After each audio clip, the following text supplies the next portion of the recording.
A obra Olímpia Carneiro, de Alfredo Andersen, é um óleo sobre tela de 1902. Em exposição no Museu Alfredo Andersen, em Curitiba, ela levou mais de 6 meses para ser restaurada em 2018. Um trabalho minucioso da restauradora Sueli Deschenmeyer. Olímpia, a obra chegou original, não tinha sido mexida ainda. Ela chegou com todos os problemas do tempo. O problema que a umidade trouxe para ela, a questão do manuseio, a questão da condição de estiramento dela, que ela estava um pouco abaulada. Então, a questão da conservação preventiva, da higienização, é muito importante justamente para preservar essa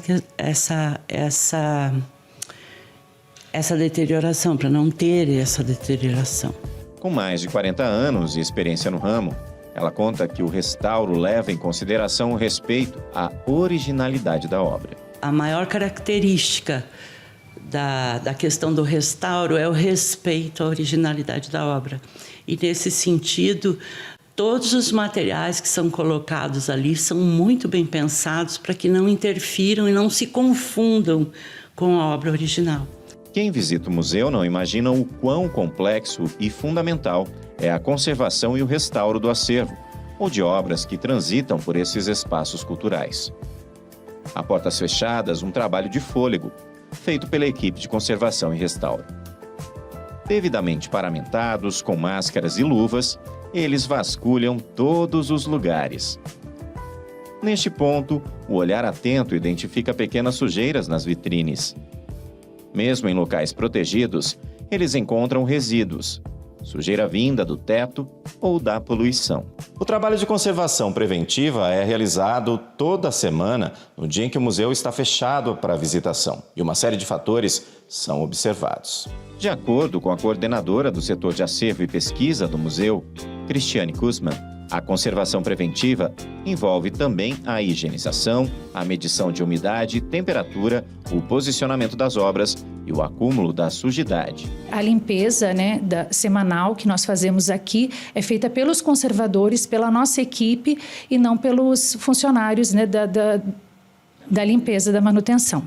Os profissionais seguem parâmetros observados numa ficha de visita técnica, sala a sala, como explica Raíssa Silva, estagiária e estudante de licenciatura em artes da Escola de Música e Belas Artes do Paraná, a EMBAP, da Unespa, a Universidade Estadual do Paraná. Cada sala tem aqui o nome dela e aí a gente vai ver, por exemplo, como que está a iluminação do lugar, se precisa ajustar a luz ou se uma lâmpada está queimada. A gente vê a parte da marcenaria, que seria as janelas, as partes de madeira, os móveis, assim, a pintura da parede e também as obras, Então, na obra a gente anota, por exemplo, se a gente viu que um pedacinho de tinta caiu ou se uma parte da moldura caiu.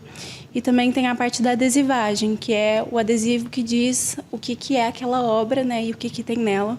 Então, a gente sempre vê esses 5 coisas em cada sala. O incalculável patrimônio imaterial fica muito bem guardado, com segurança e acesso restrito.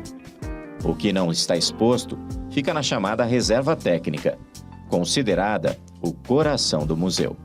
É um espaço muito especial e que também contém uma quantidade grande de peças, não só obras, como objetos pessoais, desenhos, fotografias. Então, esse espaço ele é controlado, a questão de segurança, são pessoas restritas que entram aqui. Também a questão de iluminação, a luz, a luz direta, ela pode provocar também ações nos quadros, A luz natural e a luz artificial. Também a questão de umidade, Nós temos um controle de umidade. A umidade, o ideal é que fique entre 50% e 60%. Então, é algo que nós sempre temos um controle, desse registro. Tudo em condições que contribuam com a preservação. Os itens são armazenados em caixas com papel e embalagens livres de acidez e com filme de poliéster, por exemplo. Aqui, um desenho deteriorado pela acidez. Esta outra obra, O Estudo do Caboclo, não datada, e que deu entrada no museu em 1972, é um óleo sobre tela de Alfredo Andersen. Também precisa de restauro. Ela tem características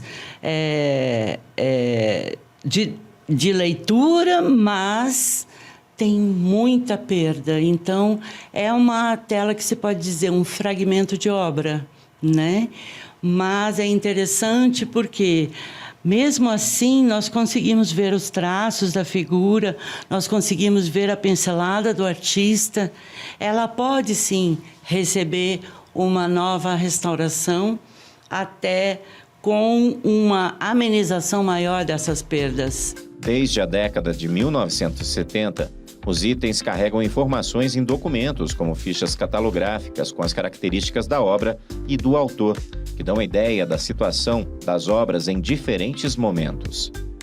O restauro leva em conta laudos técnicos e de trânsito, onde são colocadas questões que precisam ser observadas durante a exposição. Identificam pontos a serem conservados e conferidos ao final da mostra. Trabalho técnico e científico. De acordo com o diretor do museu, Luiz Gustavo Vidal, a conservação e o restauro são valiosos para a preservação da memória e do acesso ao público às riquezas culturais produzidas por diferentes personalidades em várias manifestações ao longo do tempo. A gente está falando de obras que às vezes são tesouros do próprio Estado, da comunidade, das pessoas, da sociedade, né? E a gente precisa muitas vezes também compreender o passado para preservar o futuro. Então, assim, se a gente consegue trabalhar a conservação, a preservação, manter essas obras para outras gerações, né? Para uma formação de plateia, esse é o grande objetivo no museu.